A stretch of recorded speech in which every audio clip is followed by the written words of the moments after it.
I am going to attempt right now for the YouTube audience to do 40, okay, snorted, uninterrupted minutes. Wow. Snorted. 40.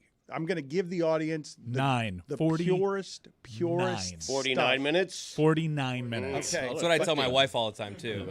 Yep. Let's call it 50 because it's 12 and a half times 4. Let's just say Well, 50. Round it up. I wanted to call it 40, but now it's become 50. So this is what we're going to do. We're going to give you the pure stuff here on YouTube, the most dangerous stuff. You have no idea. With live stuff, a lot of things can go wrong. Now, I made this decision before looking at the crew I had today. And I've got a substantive problem because I've got Greg Cote in, and he just got done telling me, just seconds before we turned off the microphones, I think my wife is trying to kill me by overdose. Huh. That's a thing that happens. I hope not. Okay, thank you, Billy. He's right. But it's a bad crew. Billy is part of a bad crew. It's a bad crew because I got Greg Cote. You can't trust him. He can do bad things on live television. You're welcome. We've got Stugotz, who you're familiar with his work. We've got a video crew that is on and off with its judgment. But we've got a particular Billy today. And it is the Billy who is both thrilled and appalled that Tony is back, who both missed him greatly, but also hates him. And worst of all, Tony has 3 weeks of takes. Oh, boy. Yeah. Yep. He also, first thing he did when he came back is he plugged in a space heater and knocked out the board and everything electronic in this room. That's obviously false. I would never put in a space heater, dude. I've been in the heat in Italy and Greece for 3 weeks.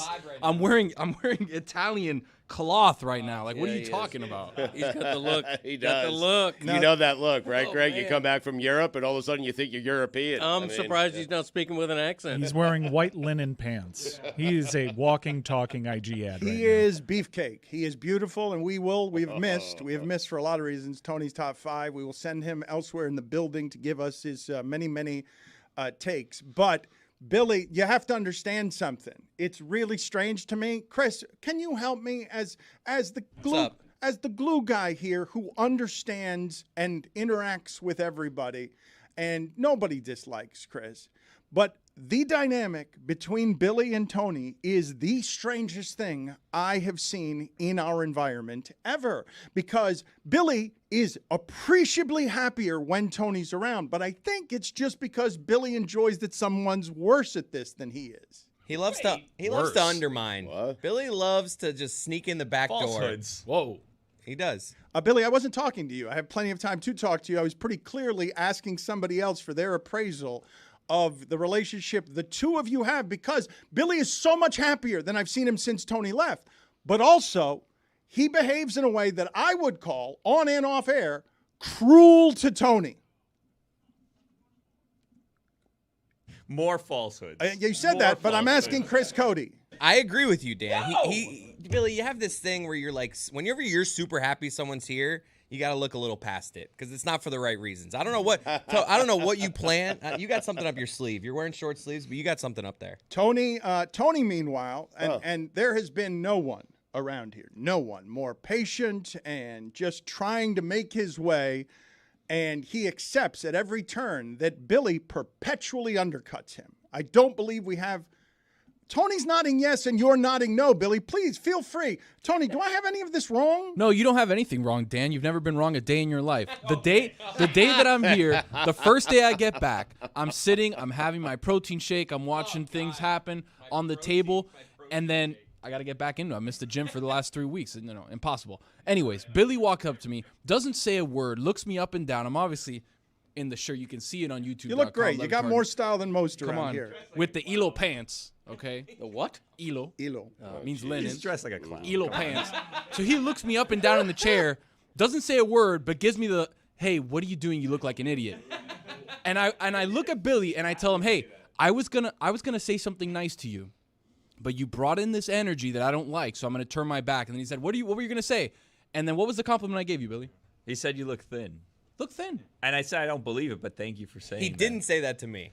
Well, I mean, Where are we, Chris? You side with Tony on this. Billy's objecting and he's saying falsehood, but Billy wears a very complicated disguise around here. I side right where I stand, right in the middle. They're making a Chris sandwich right now. I love them both. I like it though. I love the dynamic of Billy coming underneath Tony. Whoa. Oh, the ham over here. pause. Baby. We will get in a moment to, I believe, the funniest and most catastrophic thing to ever happen to the New York Jets. That's saying a lot. Wow. I just can't believe that Aaron Rodgers' entire Jets career is going to be one pass incomplete for 0 yards.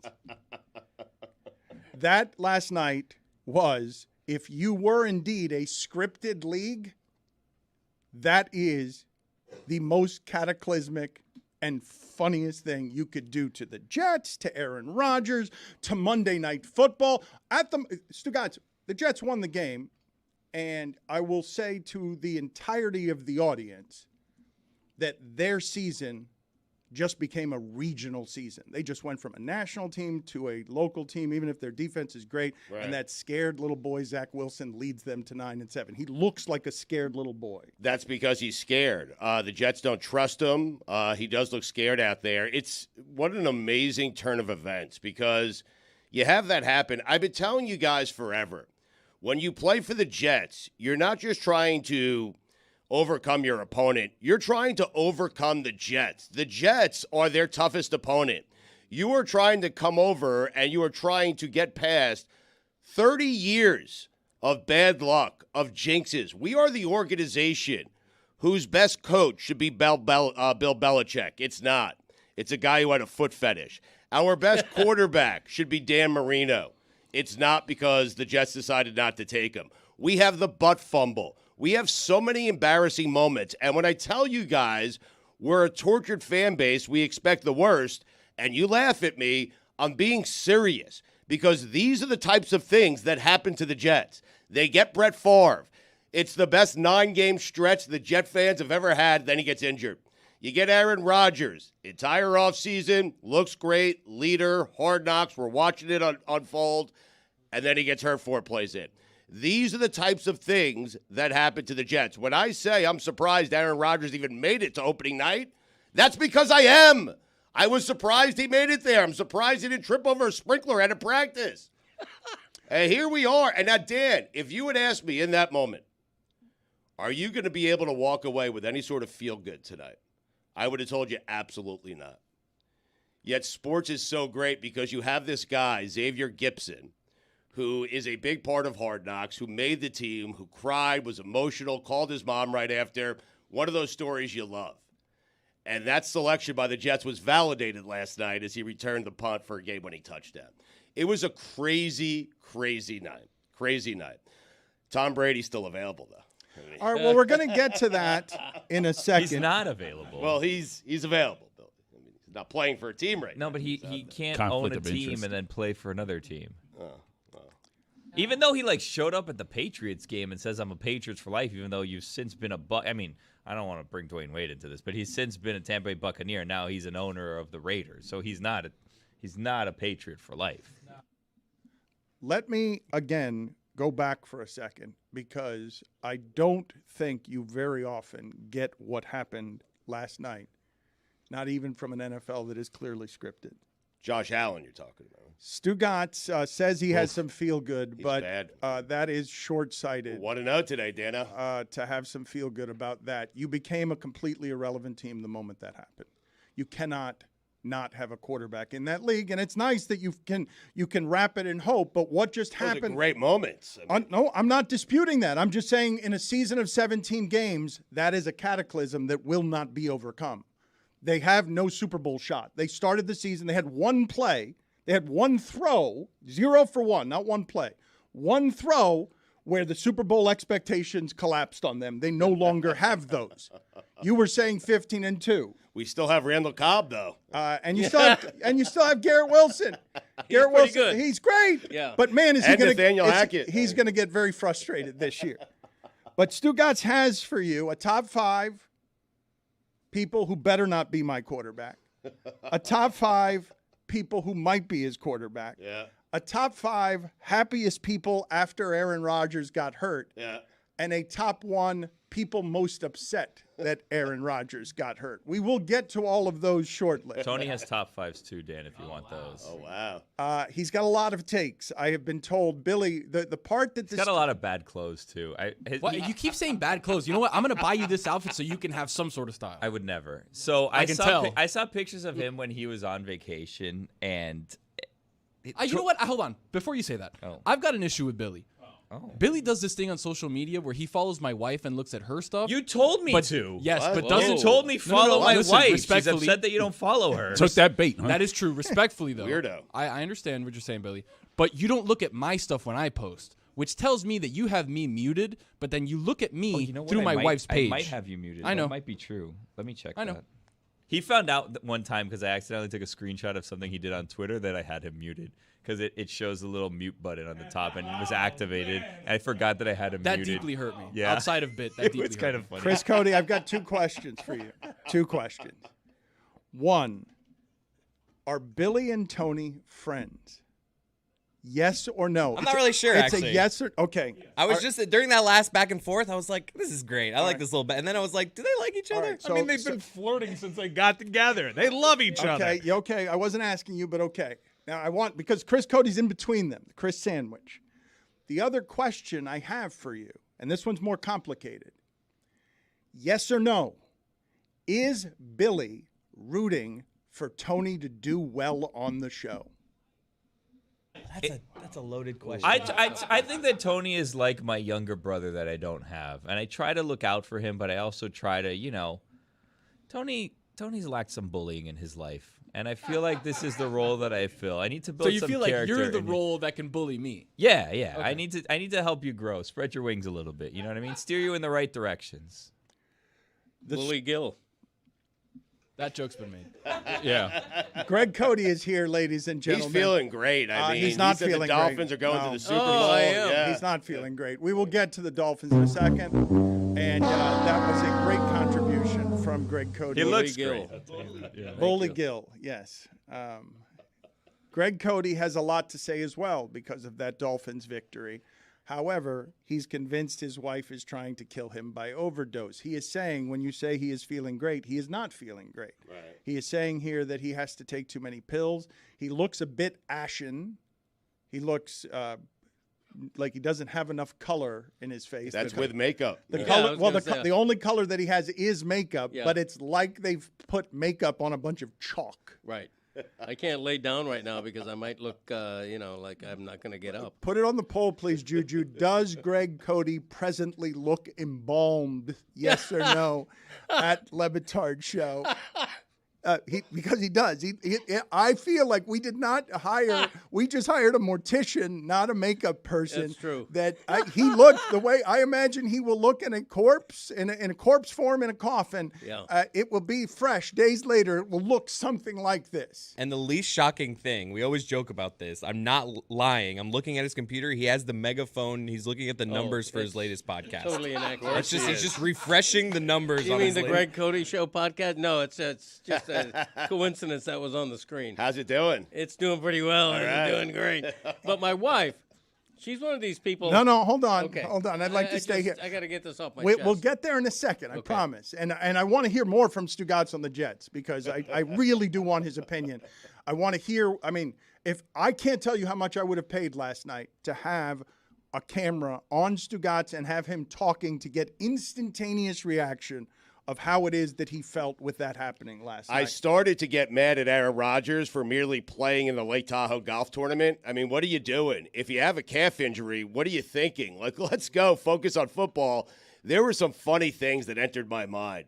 My daughter was at the game. My wife was at the game, and they were devastated. And I texted them an apology because they went there to see Aaron Rodgers. That's it, plain and simple. They went to that game to see Aaron Rodgers. And then I realized, hey, we got a game to play. We can beat this team. The Bills quarterback is terrible. And so I called Rachel and I said, do me a favor. Get the fans going. Get some rah-rah. And she's like, what do you want me to do, Dad? You did not do that. I don't No, I believe did. any of this. And Yeah, did no, she? Did FaceTimed she? her. Yeah, they were at the game. And I was telling her, hey, just let out a couple. Let's go, Zachs. Let's rally for Zach. Like some of that. Get the crowd going. Let's go. We have a game to win here. We got a game to play. And she hung up on me. Did you see, Dan, someone actually had what you said you would pay for, and that was Dominique Foxworth, who was at Mike Greenberg's house while it was all going on. I was texting him just for play-by-play. I'm like, what's Greeny doing? How is he? Is it funny? And he's like, no, it's kind of dark, actually.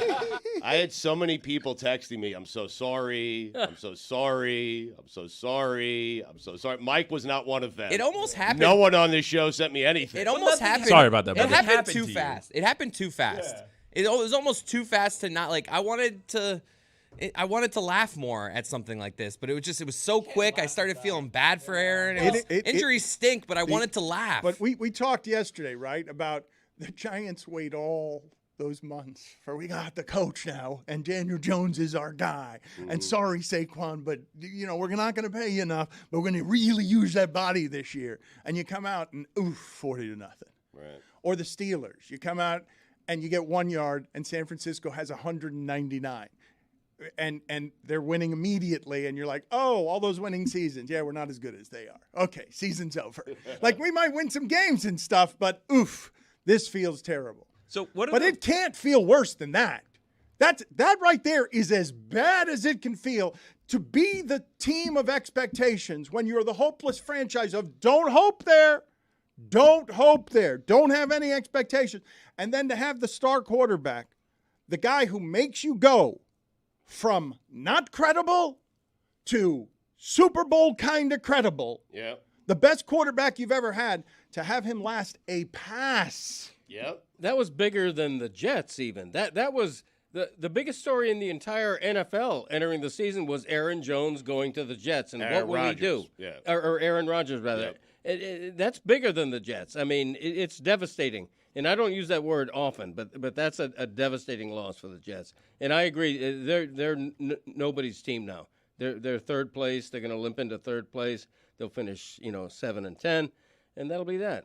That defense is awfully good, though. It's very good. That defense can keep them in a lot of games. Stugotz, Quinnen Williams is a monster. Stugotz, but don't forget what happened last year, okay? That was a Super Bowl defense you had last year. Yes. And the reason the expectations came with Aaron Rodgers is because it was like, well, you clearly have a piece that can win on the other side. We have everything. Yes. And you have a receiver, and that's where the hope and the expectations came from, despite the entire history of being cursed. What are the rules for today? Because, we shouldn't laugh at an injury, but can we laugh at the situation? Because the situation is hilarious. I got us on this. While also not celebrating an injury. We just, as a show, we should say injuries stink. Ready? On the count of 3. 1, 2, 3. Injuries stink. But that was so funny, though.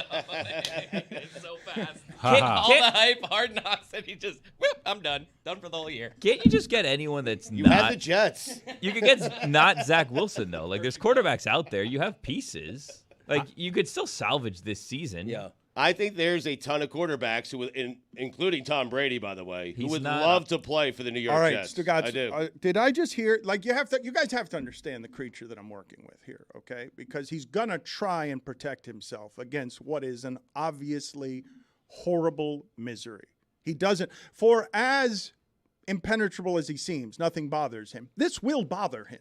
Trust me when I tell you, this is the last place that he cares, and so he will lob at Chris Cote there. Season's over. Everyone's laughing at you. You had the Jets last night. That's his defense, that you bet the Jets. And he is going to get buried today. Everyone is laughing at his team today. He is tired of this team, instead of expectations, bringing laughter from the universe. A classic win-win situation for Chris Cote last night. Dan, they've been laughing at me and my team for 40 years. We're terrible. But Stugotz for a while now has not allowed us to hurt him here. He's a New Yorker in Miami. Dolphins and Jets have gone back and forth for so long. It's the only rivalry the Dolphins actually have anymore. We've got all the New Yorkers down here more than ever. They're buying all the expensive houses. They're making property values go up. They're all down here. These are the franchises that hate each other. None of them have mattered. Tua has that day. And wait till you hear how Jets fans will laugh if he gets hurt in Game 2. Well, they still have the Tua versus the haters rivalry, which might supplant the Jets at some point. But I actually think this was a bit of a 4D chess from Aaron Rodgers. Because now if you Google Aaron Rodgers 9/11, we have a new top result. I want to get to the top 5 most redundant jokes you heard on the internet, because to answer Chris Cote's question, can you laugh at injuries?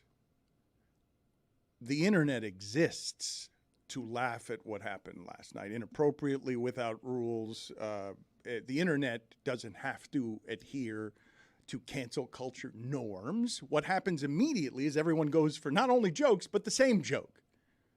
Worst you've got a lot of inappropriate jokes on the internet. Do we have a top 5 list of the top 5 jokes everyone told so many times last night that I got tired of hearing the top 5 jokes? So, yeah, we do have a list, and they're all in poor taste. We'll throw up on the screen. We have the most used one right now, which is the George W. Bush meme, being informed that Aaron Rodgers is down. Also, you've got Vaxxed, worst tragedy on 9/11 involving Jets in New York.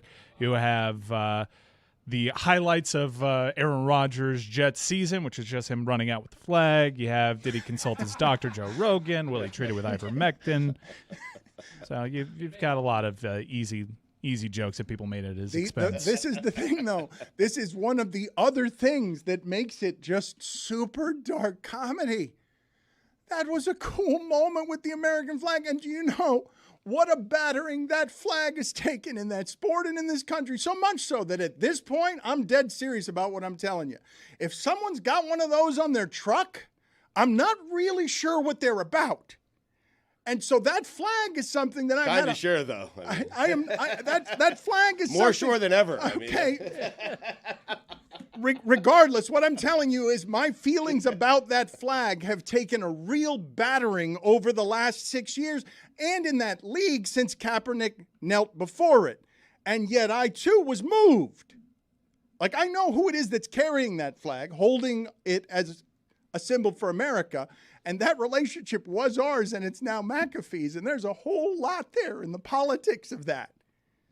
One of those shows now at ESPN. What happened to the Aaron Rodgers show? Is he still going to do that on Tuesdays? Oh, I mean, they announced Saban and Rodgers is back to a lot of fanfare, and that Bad looks a little timing, bit different right now. I do want to remind people the history as Aaron Rodgers ran out with the American flag, which should just be a sign of unity. But on that day, it should be a beautiful moment, and I was moved by it. I need to say that on the front end before I go to the jokes. Like, I want people to understand that I don't think that there's anything better with sports than patriotism. I love when people care like that and it feels like the country's united. It doesn't happen very often. For it to happen around sports, George Bush did it with a first pitch 20 years ago. He did, Dan. That moment, 40 years of being a Jet fan, I will tell you that moment was the greatest moment I've had in 40 years. And the first 3 plays, those were the second greatest moments I've had. You spent, I was so excited. I was so looking forward to see what this would look like and to be stripped of that opportunity, because you would agree, as funny as last night was, and I understand why people are laughing at the Jets. I get it, and you should laugh at the Jets, okay? The funnier way for that to play out is for Aaron just to play and for the Jets to be really bad and for him to be really bad, right? Then they're laughing at me for 18 weeks. Oh, but I don't think that was Stugotz, this will go away in a week, Stugotz, I think, or once we get Tom Brady. I do think that the majority of the people listening to this know. I feel like, man, that sport's got a lot of uncertainty. But I felt like we could say this with confidence. If Aaron Rodgers was healthy, the Jets were going to be good. Hard stop. Yeah. And that's what is such a bludgeoning blow to a fan base who is not unlike the Lions, but look at how the Lions started their season. And look at how the Jets are starting the season. The best quarterback they have ever had. The most expectations they have ever had. To have it go down like that on the turf, that we have to have a conversation about. Do because we? do, because the Super Bowl players couldn't stand up and nobody cares, and one of their star players just went down, and they've changed the turf. Just so you know. I know, but it just but it's so bad. And that if you watch that David injury Bakhtiari back, said that turf is dangerous. He mean, said it right. it And was if very- he was there, I'm convinced this does not happen to Aaron Rodgers. and for whatever reason, when it comes to the correlation between the ground up tire bits that are in NFL turf, you don't hear as much about it being carcinogenic as you do for Little League soccer and all that. But there are really damning studies on how dangerous those tire bits are for your body. And unfortunately, it might not be for an entire generation until we see what the true problem is. It might go far more dangerous than just the Achilles. But I do want to go back to that moment that unified everybody with Aaron Rodgers running out of the tunnel. And I do wish I don't think that Aaron Rodgers has actually been questioned about Deshaun Kaiser's comments from about a year ago, because I Googled to see if he ever was questioned about it. So right now it's just one person saying this, but Deshaun Kaiser alleged that the first time, and he said this on the Brunneman show, that he met Aaron Rodgers disarmed him by asking, "Do you believe in 9/11?" And Kaiser said, "What? Do I believe in 9/11? Yeah, why wouldn't I?" And Rodgers replied, "Read up on that." So to have Aaron Rodgers run out in New York City with the American flag on that day, it does pose some questions. It's not just that it poses some questions. What are you shaking your head about, Cote? I mean, let's be honest. Aaron Rodgers in the last few years has taken on a lot of baggage with his opinions about certain things that make him less than a universally liked guy. I mean, if you look at it from a football perspective, I love laughing inappropriately, but I can't laugh in any way at what happened, even coming from Miami where we love to hate the Jets, because we're talking about maybe a career-ending injury. And the idea that this all-time great would end his career like that is just cruelty. It's cruelty of the fates. Aaron Rodgers, I would say, over the last years has become a fascinating and polarizing figure after deciding, and he decided this super overtly in a way that athletes of his fame rarely do.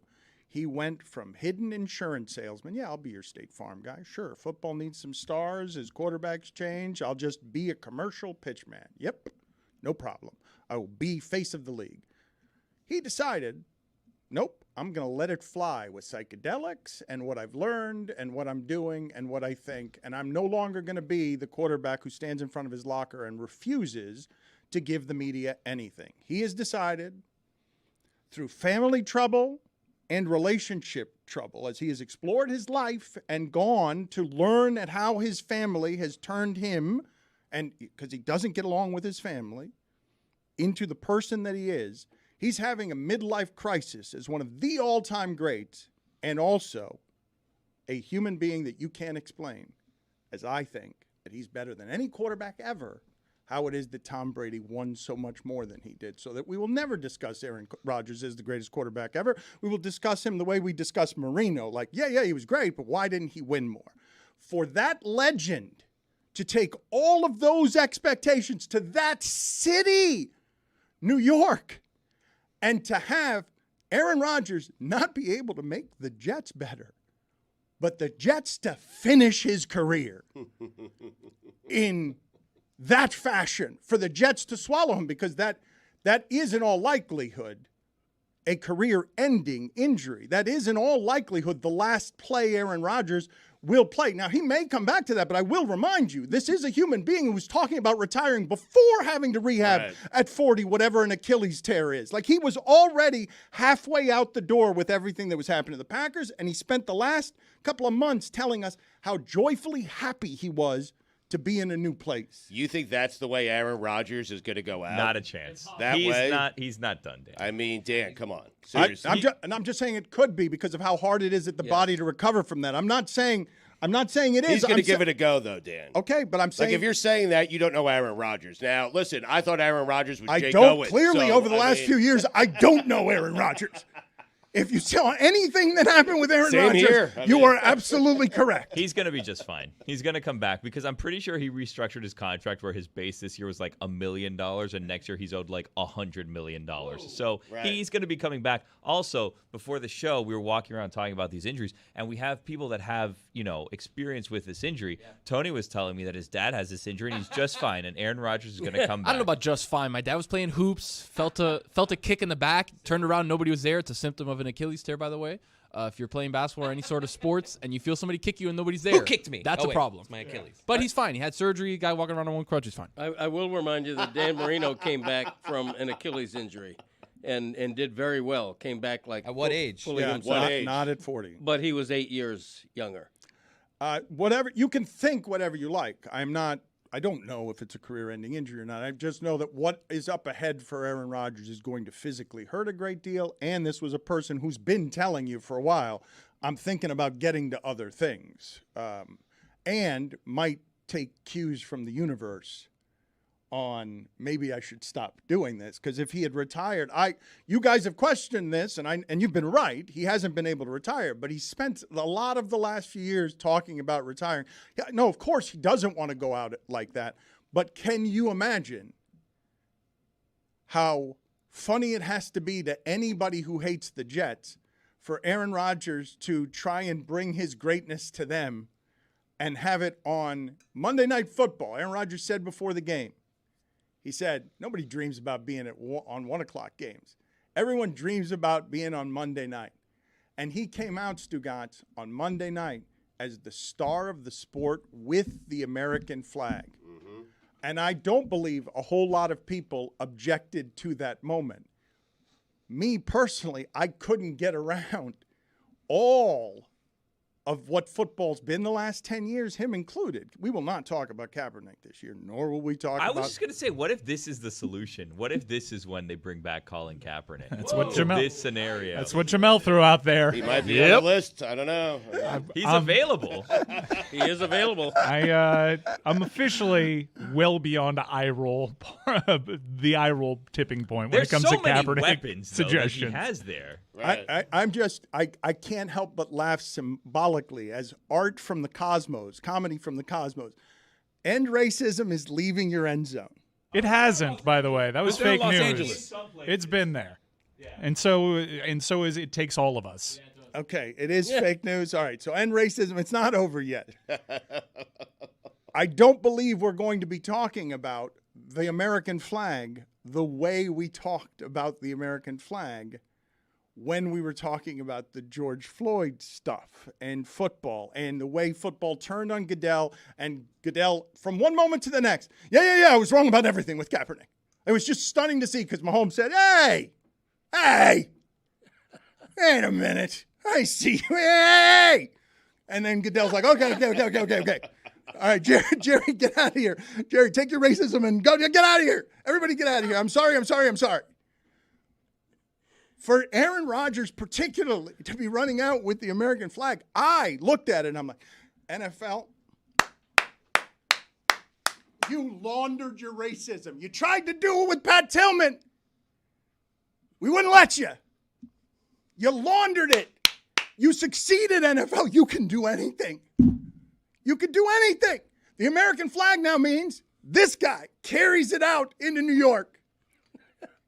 It was unbelievable. Like it's the way God would write comedy if he hated black people. Do want to give Aaron Rodgers credit for he hasn't.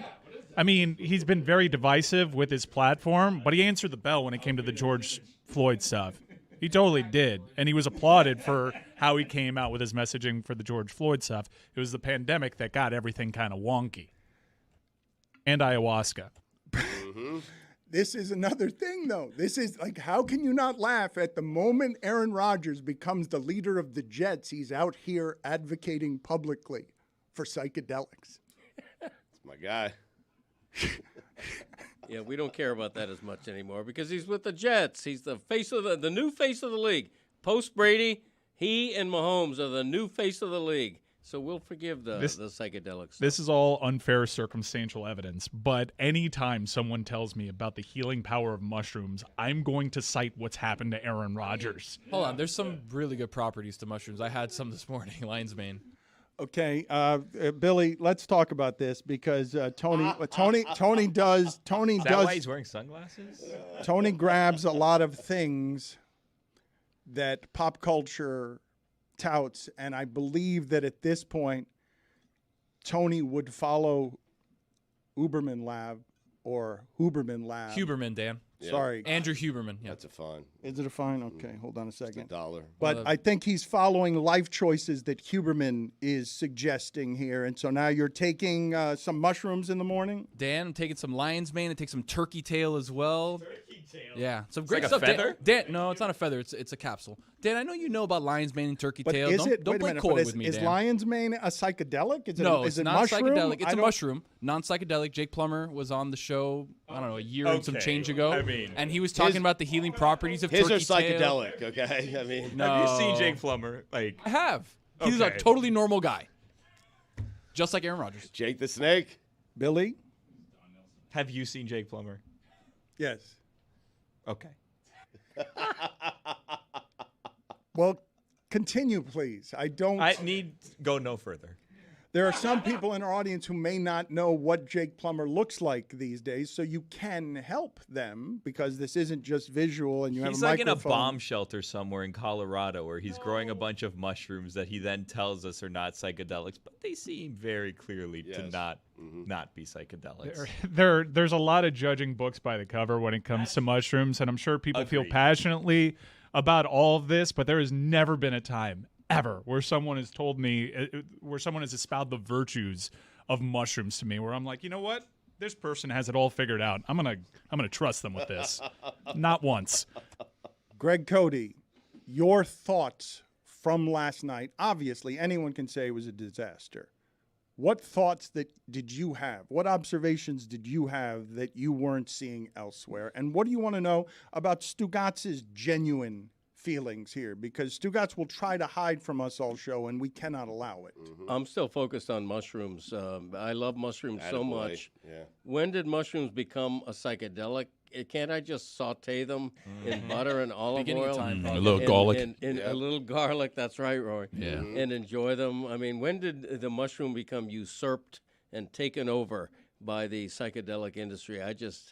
It's Good cream of mushroom. And a cream of mushroom. Oh, soup, by the way. Delightful. Yeah. That sounds like a fantastic. back in my day, Greg. Do you have one today? No, I don't, as a matter of fact, because Oh, it's we're still in Suey week, and Right. there's this. It's not Suey. It's not Suey week anymore. We're going to have the winners at some point today. But it's not Suey week, even though we have the winners today, which Right. is the ultimate. Today is the grand finale, the crescendo of the Sueys, but it's not Suey week. Right. But How it is is, that it is possible? Weird. Tuesday. Do it and next week, You're, then. you're being Yeah. paid now for back in my day being every Tuesday. Am I being paid? You are, yes. Really? Right. Yes. But outside of Suey Week. Your, Right. Your wife, who is trying to make you overdose and kill you, Right. knows that you're being paid for that. She's the one that handles all We this kind of stuff. glossed over that.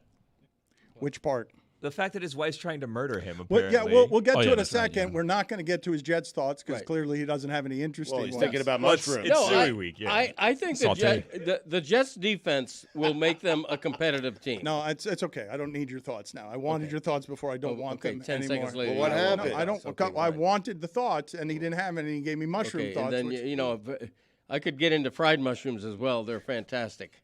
I mean, I don't want to plug a certain place I go to get the best fried mushrooms in South Florida, but fried mushrooms are underrated. Everybody talks about fried chicken and chicken.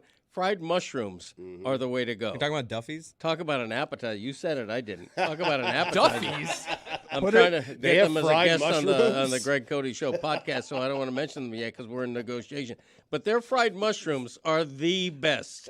I'm talking about the best. Duffy's. Yeah, and they're big, man. They serve them big. You got to cut them in half. They serve them steaming, but yet crunchy. You know, they're perfectly cooked. You know, and they've got that two sauces on the side. I just my mouth is literally watering right now. That's how good That would have been a good live spot for Duffy's. Fried mushrooms, put it on the poll, please. Are fried mushrooms underrated as an appetizer? Totally. Look, if you're watching on YouTube.com right now, we're going to put up a picture of Jake Plummer. Tell me that guy does not look totally normal, completely sane. Looks minute. like maybe Wait a the minute. next Jets quarterback. I don't know. That is the best I have seen He's on Jake the list. Plummer look in 10 years. They cleaned him up for that. That is Jake Plummer at his finest. His hair is about twice that long now. His beard is much bigger than that. Wow. He looks totally fried. He's got turkey tail there in the back. You can see it because it's white. Mike Ryan, we will talk more about the Jets today, I am sure, but I did want to come back for a moment on the Hurricanes because we did not talk about them enough over the weekend. It was a giant difference to see competent and excellent offensive line play. Before we get to the positives of football, though, something happened during that game, and we keep skipping past this stuff, and I understand it. I love football just like you do. But the Cam Kinchins thing scared the hell out of me watching it, and it's in the middle of your games and your excitement, and it's unavoidable, and it's nice that they show you a FaceTime of him smiling at the hospital so that they can heal us as much as him, because when you have those moments on the field, they're simply terrifying in a way that stick in your stomach, but the parade moves on, and the over these bodies, the parade will move on, and obviously that's an important player, but that's a human being who's in the middle of the enthusiasm who scared the holy hell out of everybody because football's insane. It was terrifying to experience live. It certainly put a damper on everything that was going on, but thankfully reports trickled out fairly quickly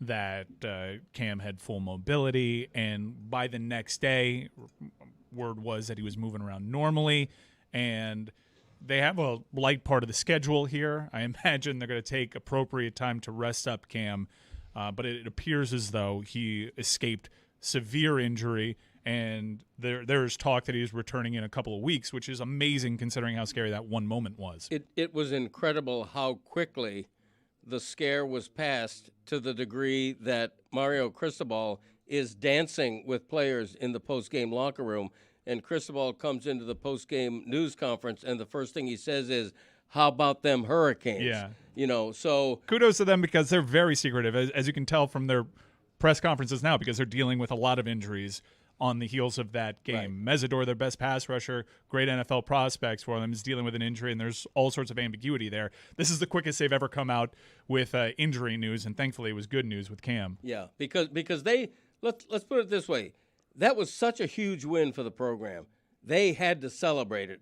And all they needed was Cam Kinchins to wiggle a toe and wiggle a finger and have a little bit of optimism that he's going to be fine, and they were in full celebration mode. And I don't blame the club for that. Once they knew that the outlook was going to be good, they were full on, let's just celebrate what was a pretty seismic victory for the program, and well needed. Kirk Herbstreit said before the game, I don't know that any game or any coach needs this win more than Miami right now, and I don't think he was wrong. Well, I think he was wrong in that it was the coach that ended up losing that game.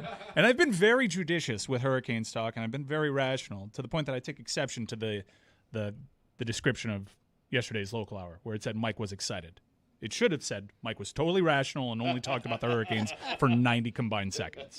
All right, but I don't want it to be like a joy suck. It's been a fun local hour, so let's laugh at Jimbo Fisher because he had two sore loser sound bites that really made me chuckle, and it also made me realize that, holy cow, Jess has an incredible Jimbo Fisher impression. First, let's hear Jimbo Fisher blame the turf for this loss.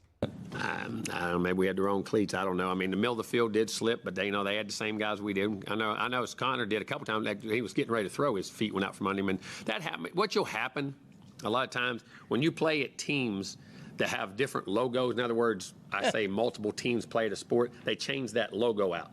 Well, when they do that, they change that grass has to be interchanged. So that's usually done on a very quick, and then plus their stadium, those stadiums that have that half don't get the sunlight to dry out, and then you had the rain, and plus, and you'll wet that part to make that grass take, and it makes that slick, and then you'll paint on the emblem. And when you have to take stadiums, and in my history of it, they always do that. You'll have a lot of some of those issues occasionally in that situation, and that seemed to what happened. Sure. Oh my God, they're paying him so much money to make excuses. That was pretty incredible. Now, most people watching on TV didn't know that every time Miami took the field on offense, we did actually switch out the midfield logo so we could have an advantage there. Also, as I'm one to do after a big win, is I love to listen to opposing losing podcasts. And I actually did listen to a bunch of Texas A&M podcasts. And the funny thing was, they all said they slipped a bunch last week too. So maybe it is the cleats. But if you thought the excuses ended there was an important 2-point conversion that the play got blown up. And here's Jimbo's excuse for that. The ball they clapped. They simulated our snap count, and our guys heard the clap, and they snapped the ball. We had a whole play we had to play, like a goal line play. And what happened, the ball got snapped early because they simulated the snap count and clapped their hands and snapped the ball. That was for the record. That was a 4th and short where they had a procedure call. They went from a touchdown situation to kicking a field goal, and he is claiming, and teams do this, that the secondary of the Hurricanes was clapping to simulate the clap, but he was. You need to score there. You need to score touchdowns there. You need to win the game. Like, you can't make it about claps. Nobody wants to hear about claps. Back to the turf.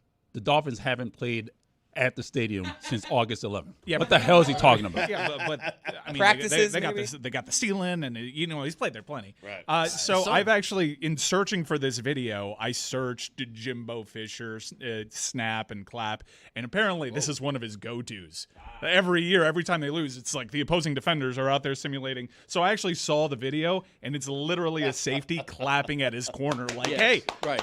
like, there isn't a single, like, clap or anything like that. It's just a defender clapping. And over there, and also, who the bleep cares? That is a terrible excuse. They're paying him so much money. I love that he has stock excuses, though. It's great. We can indeed make this, if you want, about turf and claps. But what I was watching during that game and in the first week after the Miami of Ohio coach says after the game, you don't hear this a lot. Good God, we were beat up. We were physically beat up. Something that I am seeing, and it's relatively rare, I would say, when you're watching football to see a difference from one year to the other in the place that I'm about to tell you. They had a play, Stugotz, and this is timing. This is not necessarily about strength necessarily, because kickoffs aren't always about strength. But I'm also not used to a Brashard Smith running 98 yards right up the middle of your field, untouched, easy and clean, because what's like not untouched up the middle of the field, not a move, just catch a kickoff, go. And it makes me wonder, just generally watching this team, not that play, though that play too, that mustachioed crazy person that they have as a strength coach on that team that visually looks amazing and is teaching these people to be stronger. I can't believe I'm saying it through 2 games. I can't measure this for you in any discernible way, but to my eye, just like I look at Zach Wilson and I'm like, oh my God, that's a scared boy's head on an adult quarterback's body. 1-0. I am looking at one of the differences that I saw between college-faced pimple people that Deion kicked out of that room. When I saw Deion in the room talking about the luggage, and I'm looking at the players he's talking to, those are kids. Kids don't play at the top of this sport. They don't look like kids playing at the very top of this sport.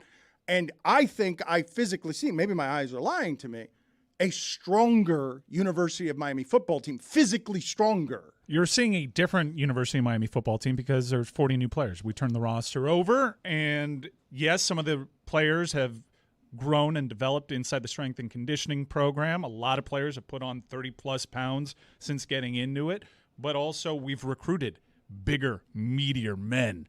And you saw that. And I think for Jimbo, the biggest indictment is they've had a 4-year head start on their program over there at Texas A&M. 2 years ago, they had the most celebrated recruiting class of all time. And Miami lapped them. Miami bullied them. Miami's definitely on the right path. And they got to the right path way quicker Well, than Jimbo. when you can be stronger than an SEC team, this is where you need to play. When you can be physically stronger than an SEC team. Another thing crazy about Jimbo Fisher making excuses is that Miami gifted Texas A&M the first 2 touchdowns with special team mistakes.